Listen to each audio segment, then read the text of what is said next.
Halo semuanya, kembali lagi bersama saya Michael. Di video kali ini kita akan membahas berita-berita altcoin terbaru ya, karena kita mungkin lihat kita update berita-berita apa sih yang baru-baru ini ke beberapa altcoin juga. Nanti kita coba bahas sedikit juga untuk keadaan market crypto saat ini tuh bagaimana ya. Jadi kalau teman-teman suka video ini, jangan lupa bantu support channel ini dengan cara share videonya, like, dan juga subscribe ya. Oke, kita akan langsung masuk aja untuk update keadaan market crypto. Untuk hari ini kita lihat relatif hijau, tapi hijaunya sedikit ya. Kalau kita lihat seperti ini, memang yang menjadi drive-nya itu adalah Ethereum. Kita bisa lihat Ethereum naiknya cukup pesat kalau dibandingkan dengan Bitcoin. Kalau kita lihat dari 24 jam terakhir, ada beberapa altcoin yang cukup performing seperti Voyager Token, Stacks, Polygon Matic, Algorand. Ini nanti kita ada bahas juga nih beberapa kriptonya yang kita sebutkan seperti Crypto.com, Avalanche, Solana, Uniswap, dan lain-lain. Untuk koreksi pasti masih ada juga ya beberapa yang masih koreksi. Kita ada Shiba yang sebelumnya sempat naik, ada Sandbox yang juga sempat naik dalam beberapa minggu terakhir, dan Mana juga. Nah, lalu kita coba cek juga untuk Crypto Fear and Greed Index bagaimana. Untuk Fear and Greed Index kita kembali ke dalam zona fear. Kenapa kita masuk lagi ke dalam zona fear? Karena memang ini kemarin sempat Bitcoin bisa dibilang breakout tapi langsung diturunin lagi karena memang market crypto ini masih belum stabil gitu ya. Coba kita lihat dulu untuk chartnya dulu atau grafiknya secara singkat aja. Kalau kita lihat Ethereum, memang kita kemarin sempat bilang bahwa yang drive untuk seperti ini untuk recovery market crypto sekarang tuh sebenarnya lebih ke arah Ethereum. Ethereum itu breakout kalau kita bandingkan kemarin kita sempat bandingkan Ethereum Bitcoin chart gitu ya, grafik Ethereum dan Bitcoin. Dan kita bisa perhatikan sendiri dari harganya Ethereum sendiri ya.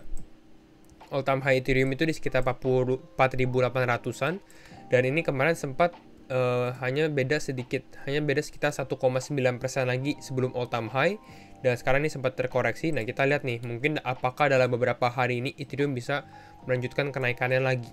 Kalau misalnya Ethereum bisa melanjutkan kenaikannya, ada dua hal sih sebenarnya menurut saya ya.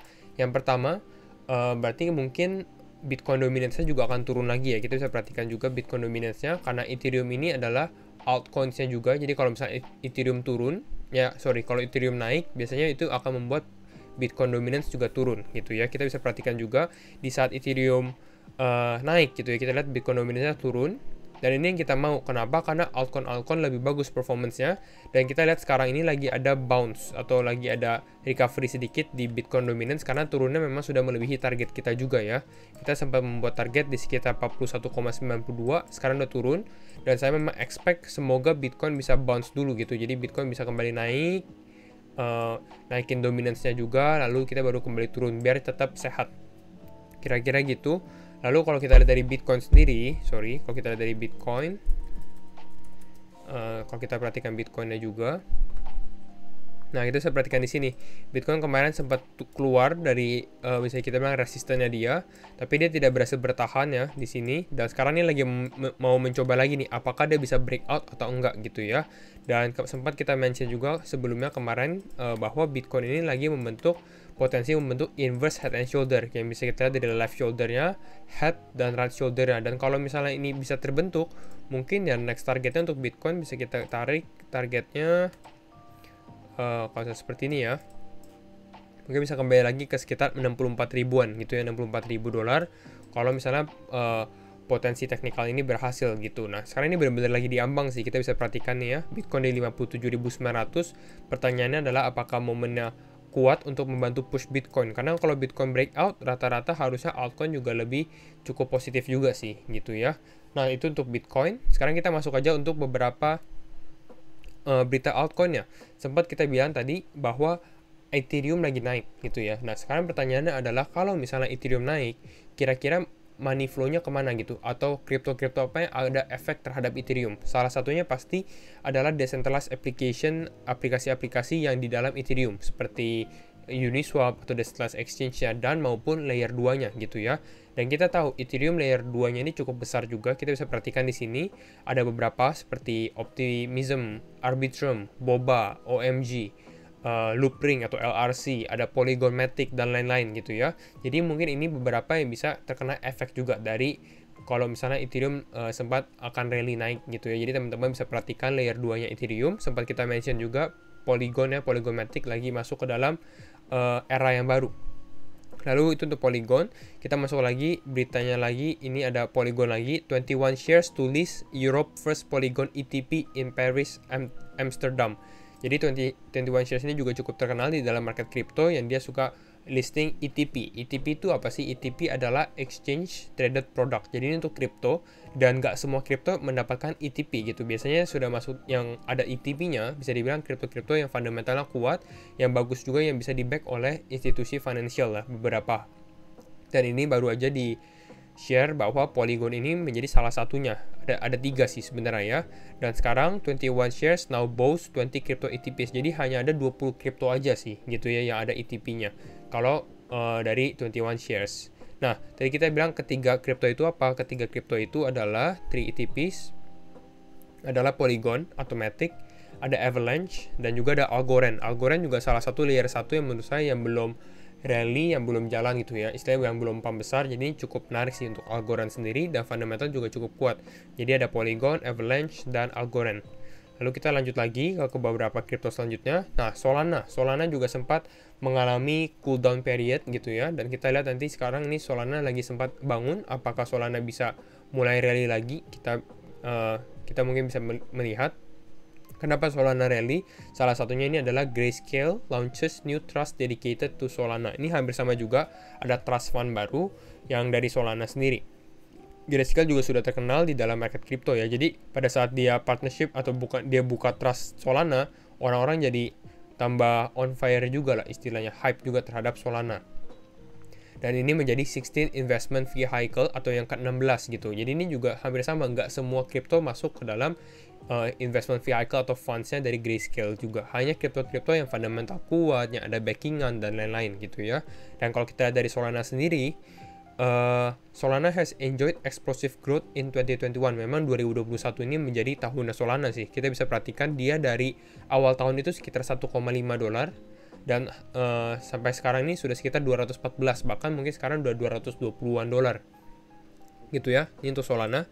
Kita lanjut lagi, tadi kita sempat mention Algorand, dan Algorand ini mungkin lagi bisa dibilang crypto on the rise juga nih sekarang ya. Kita lihat lagi Borderless Capital launches 500 juta Algorand Focus Fund. Jadi ini menjadi funds lagi untuk dimasukkan ke dalam ekosistemnya Algorand.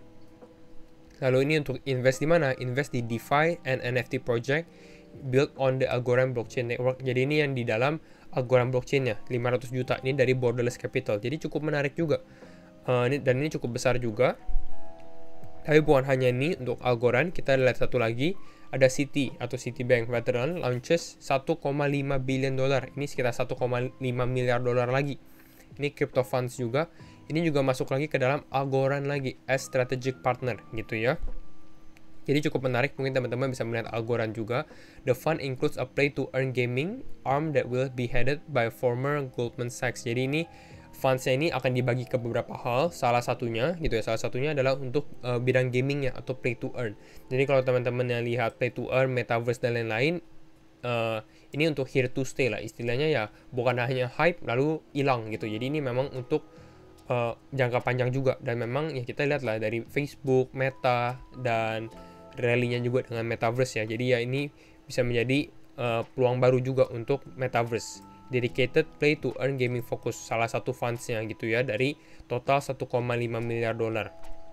Jadi cukup menarik untuk Algorand juga. Kita lanjut lagi. Nah ini adalah ke Luna atau Luna, Terra Luna gitu ya. Terra Luna ini kalau teman-teman nggak tahu, yang cukup menarik adalah dia punya tokenomics gitu. Jadi Terra Luna ini ada hubungannya dengan UST. UST itu adalah Terra stablecoin atau US Terra.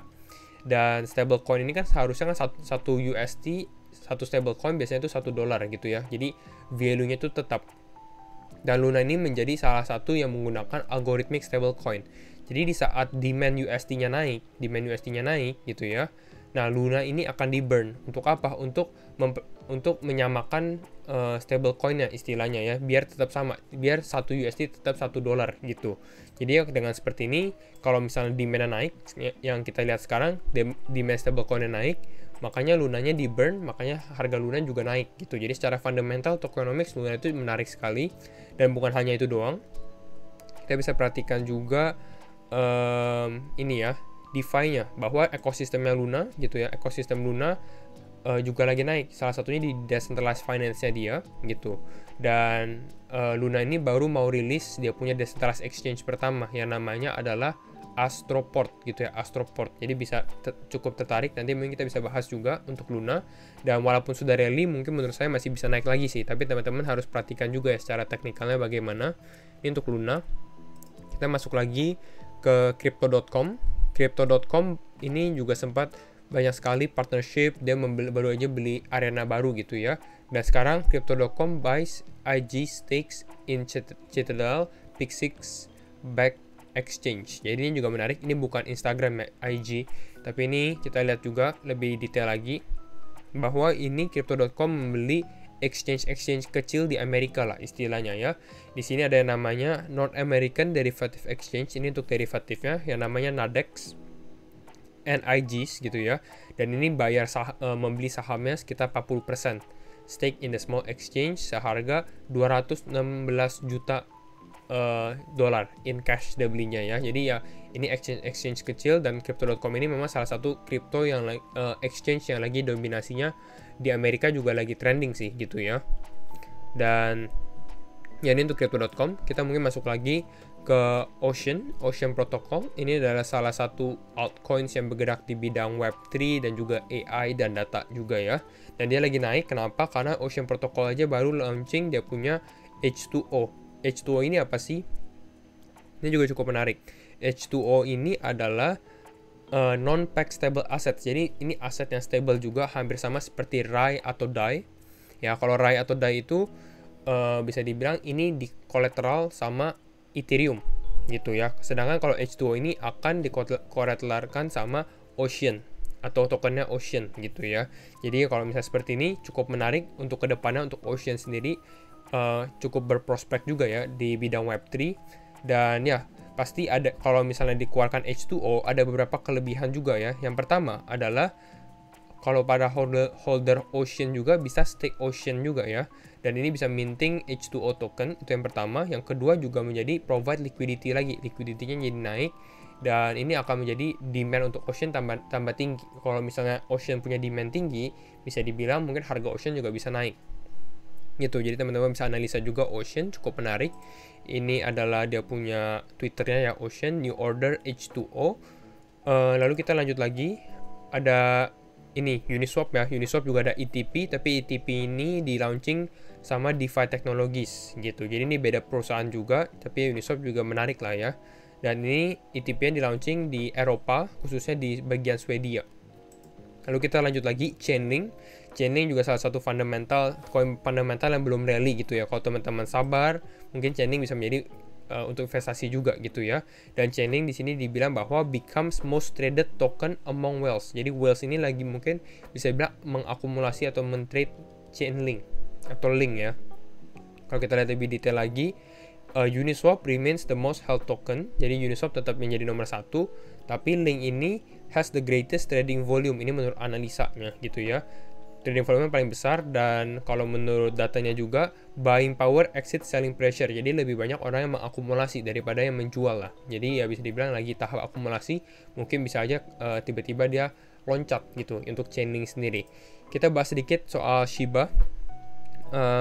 Shiba Inu breaks new record by reaching $2.3 billion held on whale address. Ini juga dengan whale sendiri. Dan ini sebenarnya good or bad news gitu ya. Bisa dibilang bagus, bisa dibilang juga nggak begitu bagus. Kenapa? Karena kalau misalnya seperti ini kita bisa lihat nih, market cap Shiba itu adalah sekitar 25 billion gitu ya, 25 miliar dolar. Dan sekarang kalau menurut data ini 2,3 miliar ini di held sama whale address atau paus gitu. Artinya apa? Artinya mungkin sekitar 96% ini di hold oleh paus lah. Jadi mungkin agak sedikit tersentralisasi, tapi mungkin itu tergantung preferensi teman-teman juga. Tapi Shiba ini masih ada prospek juga ya, komunitasnya juga masih kuat. Ini adalah datanya, saya coba show bentar ya. Nah ini kita lihat lagi, breaking top 1K reach now hodl sekitar berapa nih, 40 triliun Shiba kayaknya ya, sekitar 2,3 tadi, 2,3 billion USD. Lalu kita close dengan H bar. Nah, H-Bar baru aja partner dengan yang namanya Korean Shinhan Bank. Jadi H-Bar ini juga sudah mengubah progres juga, dan ini di bagian buat payment juga gitu, dimana untuk mentransfer uang atau mentransfer dana lah gitu ya.